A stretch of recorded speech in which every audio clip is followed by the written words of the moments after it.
So it's been pretty much round about 2 months since I had the PRK surgery, and I feel like it's time for an update.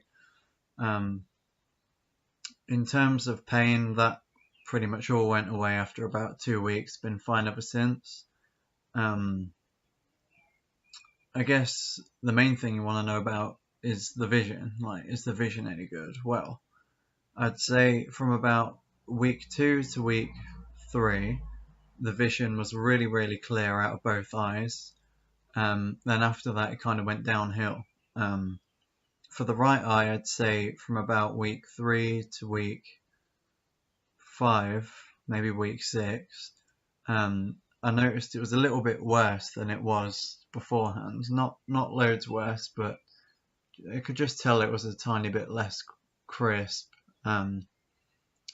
And then from about week 6 to now, it's got a lot better. It's sort of sorted itself out, and it's very, very clear now, so I'm happy with that.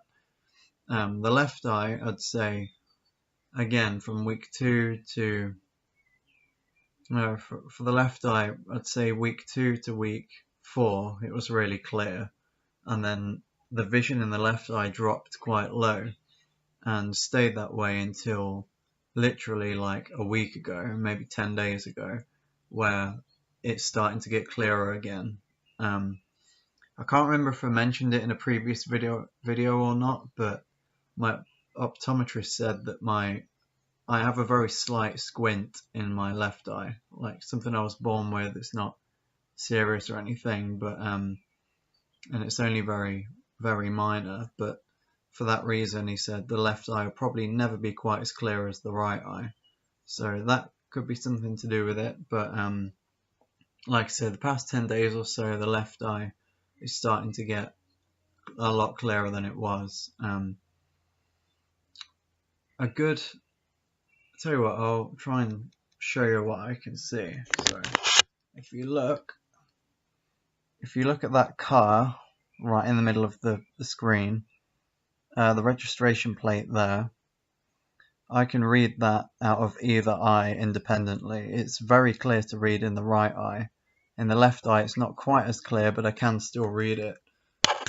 And that is probably a little bit further away than the driving standard in the UK. So I'm happy with that. You know, it's so much clearer than what I could see before the surgeries.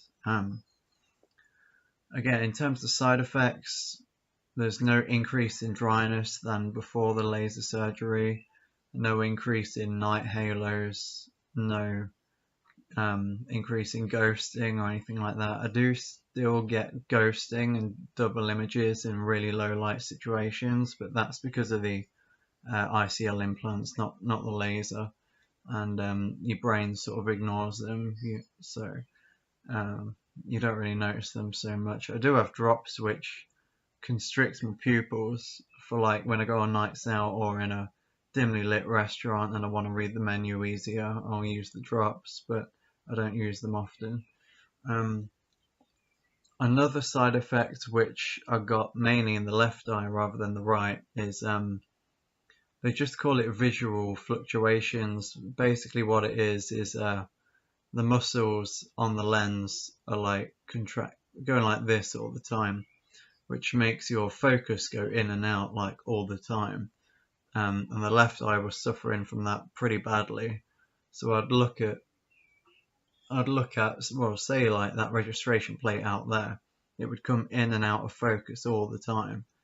And that's normal. It's just your eyes and probably your brain as well trying to get used to the unaided vision and the correction of the cornea. The right eye had it a little bit, but not as bad. The left eye was getting it really bad, but like I said, the past 10 days or so, the left eye is catching up with the right eye now, but it won't be quite as good as the right eye because of that squint. The way the optometrist described the squint as, say you're looking at a dartboard and you have the bullseye in the middle, my left eye is looking slightly to the edge of that bullseye, like a tiny amount. He actually found it quite hard to measure, but it's definitely there. But yeah, both eyes together I can see very clear. Would I recommend ICL surgery and or Trans PRK? 100%, definitely. If you're thinking about it, just do it. Ignore the there's a lot of scaremongering on the internet about like the operation going bad, or all these other horror stories, but you have to think about it like this. Millions of people have these procedures, and if you go in, have laser surgery and come out and you have a really good experience, you're just going to get on with your life, aren't you? Because you're just another person, you're just going to enjoy your new vision. If it goes terribly wrong, you're going to be all upset and angry. You'll go straight on the internet and tell people not to get it done just because you had a bad experience. They're safe procedures, they're all tested, FDA approved in America, albeit not for the toric ICL that I had, but I've heard the FDA takes forever to give the green light to procedures and treatments that have been going on for years in Europe. So I don't know. So yeah, that's all there is to it. I'm really enjoying the new vision. It's just amazing, like being able to shower and not have to take glasses off. Waking up in the night, being able to see the time and go to the bathroom without looking for glasses and stuff like that.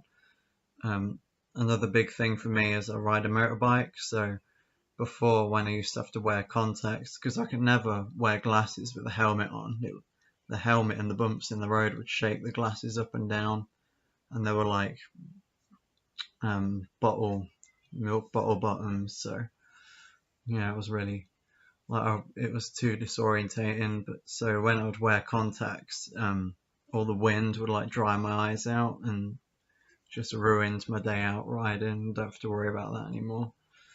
So yeah, if you have any more questions, feel free to post in the comments. I'll answer them.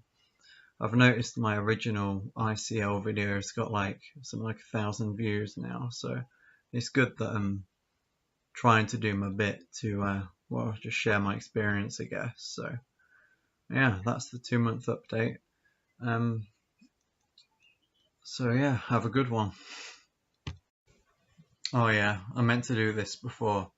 So I went from this, like no surgery at all. God, I can't see a thing. To ICL surgery, and then I was left with these, which aren't too bad actually for a pair of glasses. Again, too blurry now. To no glasses at all.